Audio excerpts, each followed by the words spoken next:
The wind rolled across the plains outside New Mexico like a restless spirit, bending the tall grass into silver waves beneath a merciless sun. Elias Turner stood at the edge of his property, boots sunk in powder-dry soil that crumbled like ash beneath his heel. Months ago, when he first arrived with a mule, a second-hand plow, and a head full of promises, the land had seemed wide with possibility.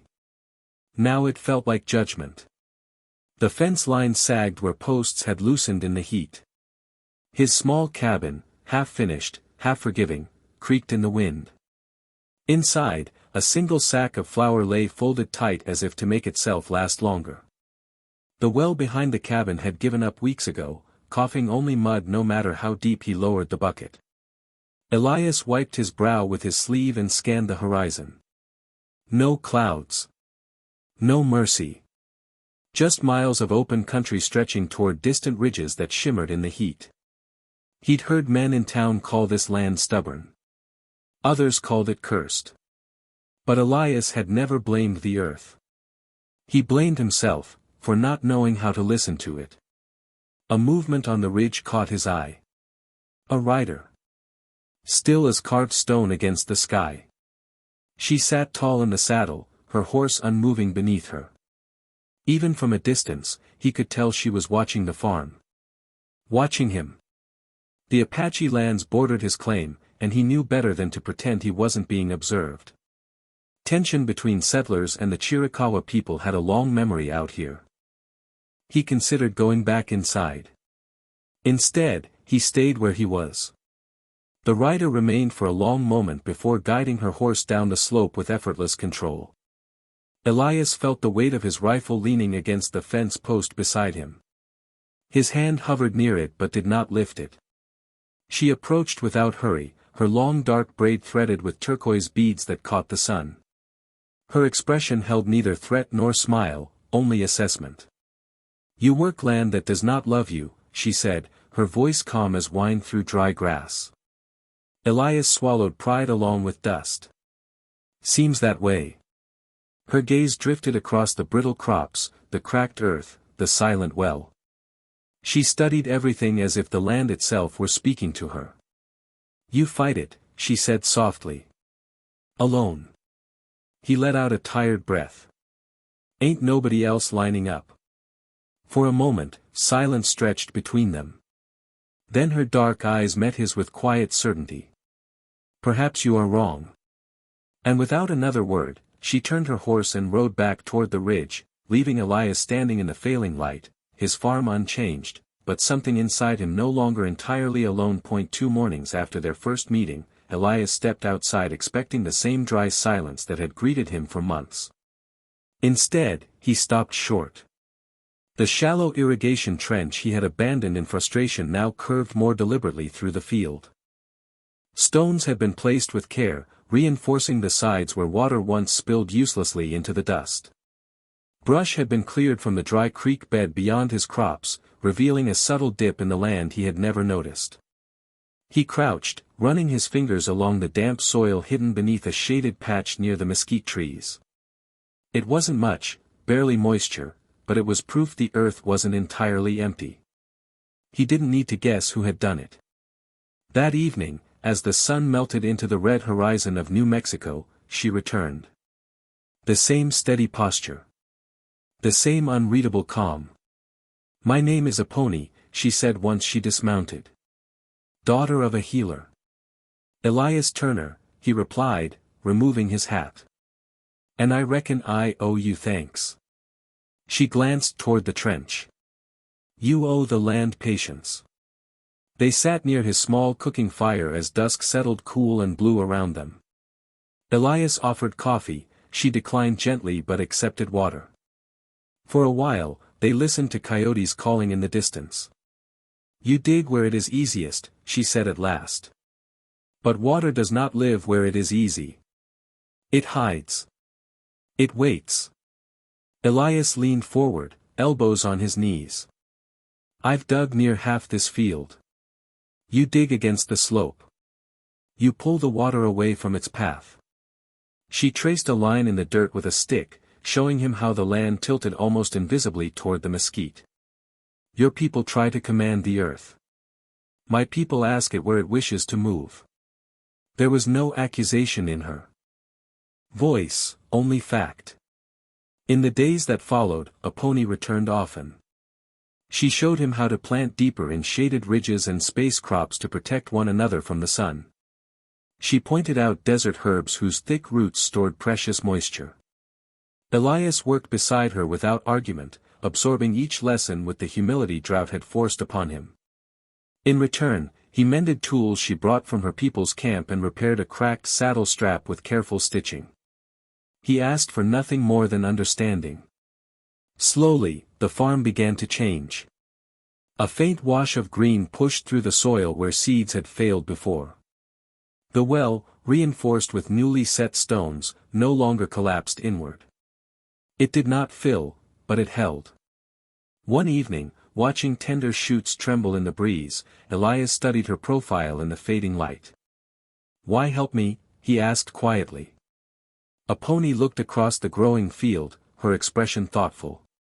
"Because you are still here," she said. Most men would have run.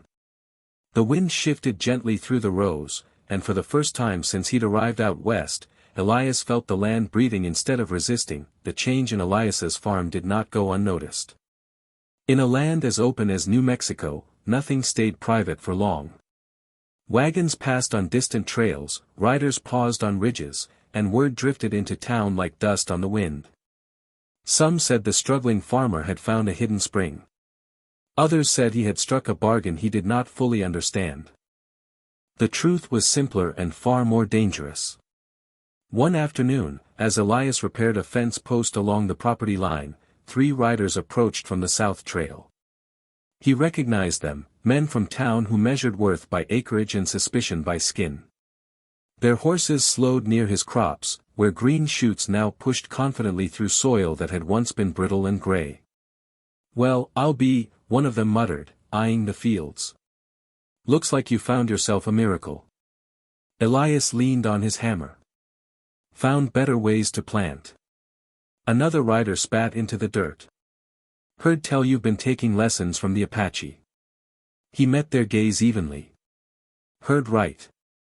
Silence followed, heavy and expectant. The men shifted in their saddles, glancing toward the ridge where Apache land began. Fear and pride twisted together in their expressions. "You aiming to forget which side you're on?" the first man asked. Elias straightened slowly. The sun bore down, hot against his back, but he did not step aside. "I'm on the side that keeps this land alive." They left with no gunfire, but their warning hung in the air long after hoofbeats faded. Elias knew isolation could be more dangerous than open threats.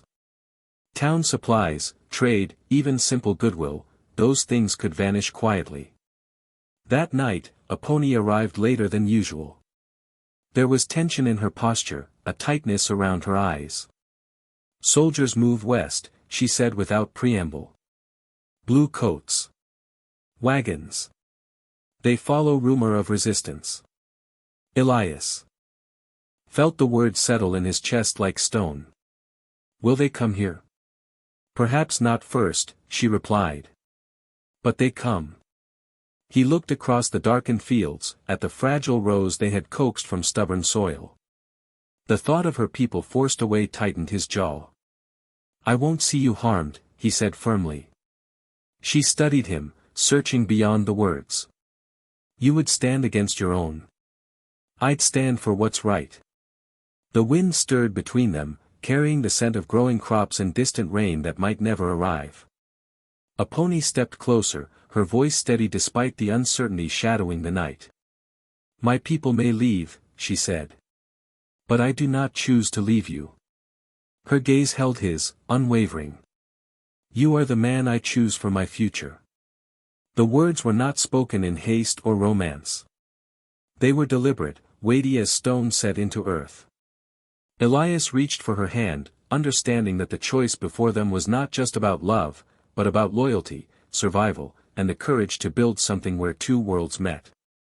"Then whatever comes," he said quietly, "we face it together." The soldiers did come to the edge of New Mexico, their blue coats bright against the pale desert, their wagons groaning under supplies meant to outlast resistance. For days, dust clouds on the horizon kept both settlers and Apache watchful. Rumors galloped faster than horses, talk of forced removals, burned camps, broken promises. Elias worked his fields with one eye always lifted toward the ridgeline. But conflict did not erupt the way many feared. Meetings were held instead, tense, guarded, imperfect. Tribal leaders spoke with officers beneath makeshift canvas shade. Translators carried fragile words between worlds that mistrusted each other. The boundaries were adjusted northward, not without loss, but without bloodshed that season. It was not peace carved in stone, but it was reprieve. When the soldiers finally moved on, the land exhaled. Elias stood beside a pony on the ridge overlooking his farm. The fields below showed careful rows of beans, squash, and drought-wise corn planted according to the rhythms she had taught him. The well, once a hollow disappointment, now held enough water to sustain through careful rationing. It was not abundance, but it was life. "You see differently now," a pony said quietly. "I do," he answered. "I used to think surviving meant conquering what stood in my way. And now? Now I reckon it means listening." Their joining was simple, without preacher or legal paper. At dusk, members of her people gathered near the mesquite grove while a few settlers, those willing to look beyond fear, stood respectfully apart. Apache songs rose steady and strong into the evening air. Elias, hat pressed to his chest, murmured a hymn his mother once sang back east. The melodies did not clash as much as he'd once imagined, they braided together like two currents meeting in the same riverbed. Life that followed was not free of hardship. There were lean seasons, suspicious glances in town, and moments when two cultures pulled in opposite directions. Yet the farm endured because it was built on shared knowledge rather than pride. Children eventually ran between the rows, their laughter carrying across fields that had once known only silence. They learned to plant by the moon and mend a plow with equal skill. Years later, when Elias looked across the land at sunset, he no longer saw a battlefield between man and earth. He saw partnership. He saw choice. And he remembered the day a woman rode down from the ridge, studied his failing farm, and decided that his struggle was worth standing beside. The desert had not softened. But together, they had learned how to belong to it.